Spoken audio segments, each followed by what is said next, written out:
दोस्तों, दिनाक्षी short hand में आपका स्वागत है। अगर आप चैनल पर नए हैं तो चैनल को सब्सक्राइब करें और बेल आइकन ज़रूर दबाएं। आज की संपादकीय डिक्टेशन 733 शब्दों की एक डिक्टेशन रहेगी जो कि 80 शब्द प्रति मिनट की गति से बोली जाएगी। अगर आपको उस डिक्टेशन की स्पीड को 100 शब्द प्रति मिनट करना हो तो आप YouTube पर स्पीड के ऑप्शन में जाकर स्पीड को 1.25 कर सकते हैं। इस डिक्टेशन की डेमो आउटलाइंस आप हमारे टेलीग्राम ग्रुप से प्राप्त कर सकते हैं।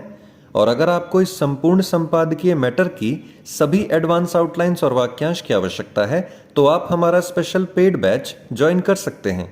हमारे पेड बैच में दी गई एडवांस आउटलाइंस और वाक्यांश की सहायता से आप शॉर्ट हैंड को 120 प्लस की गति में लिखने में सक्षम होंगे।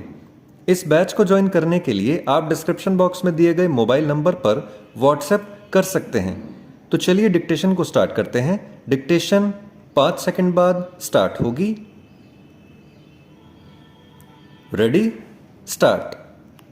हैदराबाद में आयोजित भारतीय जनता पार्टी की राष्ट्रीय कार्यकारिणी की बैठक में प्रधानमंत्री नरेंद्र मोदी और गृह मंत्री अमित शाह ने परिवारवादी दलों पर जिस तरह निशाना साधा उससे यह नए सिरे से स्पष्ट हो रहा है कि भाजपा ऐसे दलों के खिलाफ अपना अभियान और तेज करने वाली है।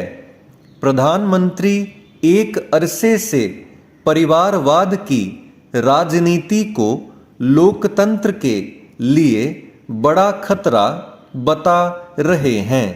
यह सही भी है क्योंकि परिवारवाद की राजनीति एक तरह की सामंतशाही है और लोकतंत्र में सामंतशाही मानसिकता के लिए कोई स्थान नहीं हो सकता।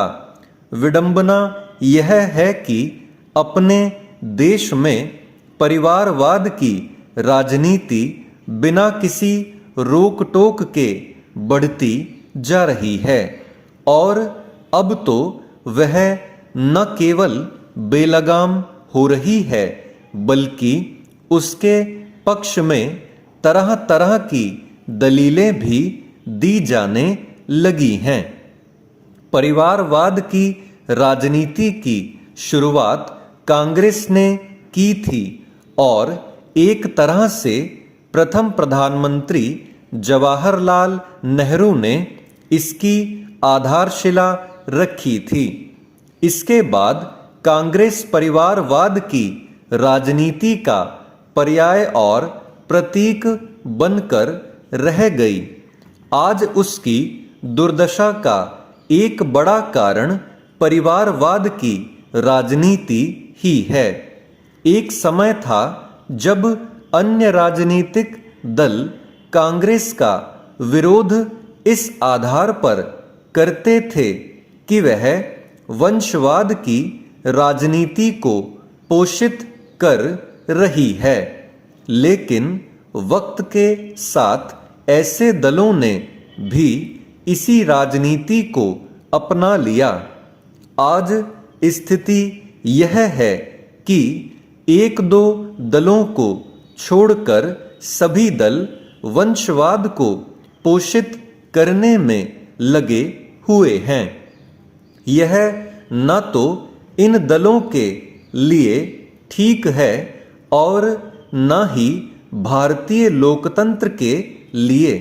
वंशवाद की राजनीति के कारण दलों में आंतरिक लोकतंत्र का जो अभाव है वह लगातार बढ़ता जा रहा है। अब तो कुछ दल ऐसे भी हैं जिनमें पार्टी प्रमुख के परिवार का प्रत्येक बालिग सदस्य राजनीति में सक्रिय है। ऐसे दलों में यह पहले से तय होता है कि उनकी कमान पार्टी प्रमुख के परिवार का सदस्य ही संभालेगा। कुछ दलों में तो तीसरी पीढ़ी उनका नेतृत्व संभालने के लिए तैयार होती दिख रही है। आखिर ऐसे दल लोकतांत्रिक मूल्यों और मर्यादाओं की बात कैसे कर सकते हैं? वैसे भाजपा भी परिवारवाद की राजनीति से अछूती नहीं है।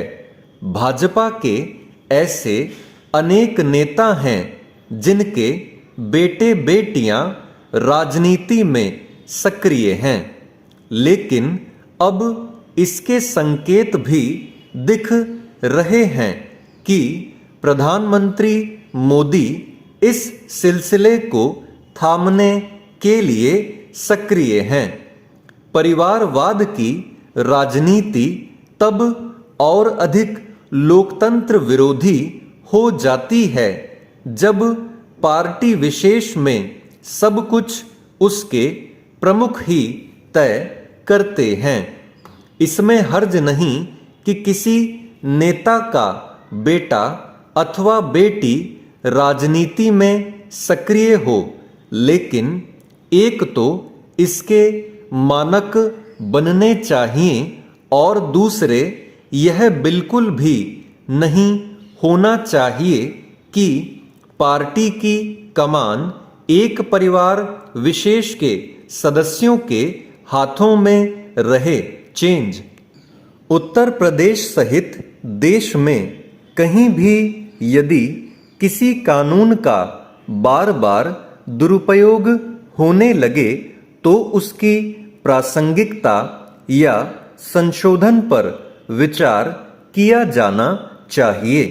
अनुसूचित जाति अनुसूचित जनजाति अधिनियम यानी SC/ST एक्ट के दुरुपयोग के भी इस बीच कई ऐसे मामले आए हैं जिसमें सिर्फ इसलिए मुकदमा दर्ज करा दिया गया कि लोगों को ब्लैकमेल किया जा सके। पहले बदायूं में एक व्यक्ति ने इस अधिनियम का दुरुपयोग किया और कई लोगों के खिलाफ मुकदमे दर्ज करा दिए। बाद में सच सामने आया तो उसे गिरफ्तार करके जेल भेजा गया। अब बरेली में भी ऐसा ही मामला सामने आया है जिसमें 2 लोगों ने 4 लोगों के खिलाफ SC/ST एक्ट के तहत मुकदमा दर्ज कराया।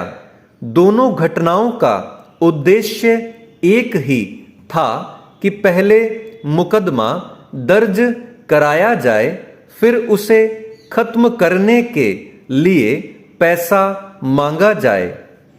इन घटनाओं से साफ है कि समाज के जिस वर्ग को संरक्षण देने के लिए यह कानून लाया गया था, उसी वर्ग के कुछ लोगों ने इसे व्यवसाय बना लिया। कोई भी कानून लोगों की सुरक्षा और संरक्षण के लिए होता है, उसका दुरुपयोग करने का अधिकार किसी को नहीं है। SC/ST एक्ट का प्रावधान इस वर्ग के लोगों को संरक्षण देने के लिए लाया गया था ताकि प्रभावशाली व शक्तिशाली लोग इनका शोषण न कर सकें, उन्हें भी समाज में बराबरी का स्थान मिले। यह कानून उन सभी लोगों पर लागू होता है जो SC/ST वर्ग के नहीं हैं। कानून अपने उद्देश्य में सफल भी रहा, लेकिन इसका दुरुपयोग भी हुआ। इस कानून के तहत अलग अलग अपराधों में पीड़ित व्यक्ति को आर्थिक मदद दिए जाने का भी प्रावधान है। FIR दर्ज होते ही कुछ न कुछ धनराशि पीड़ित को मिल जाती है और सजा की पुष्टि के बाद उसे शेष धनराशि मिलती है। इसके लिए तो इस कानून का दुरुपयोग हुआ ही, परस्पर प्रतिद्वंद्विता में भी इस एक्ट के तहत मुकदमे दर्ज कराए गए। स्टॉप। दोस्तों, डिक्टेशन अच्छा लगा हो तो वीडियो को लाइक और शेयर करें और चैनल को सब्सक्राइब करके बेल आइकन जरूर दबाएं। इस डिक्टेशन की आउटलाइंस आप हमारे टेलीग्राम ग्रुप से प्राप्त कर सकते हैं। तो चलिए अब आपसे अगली वीडियो में मुलाकात होगी। तब तक के लिए धन्यवाद।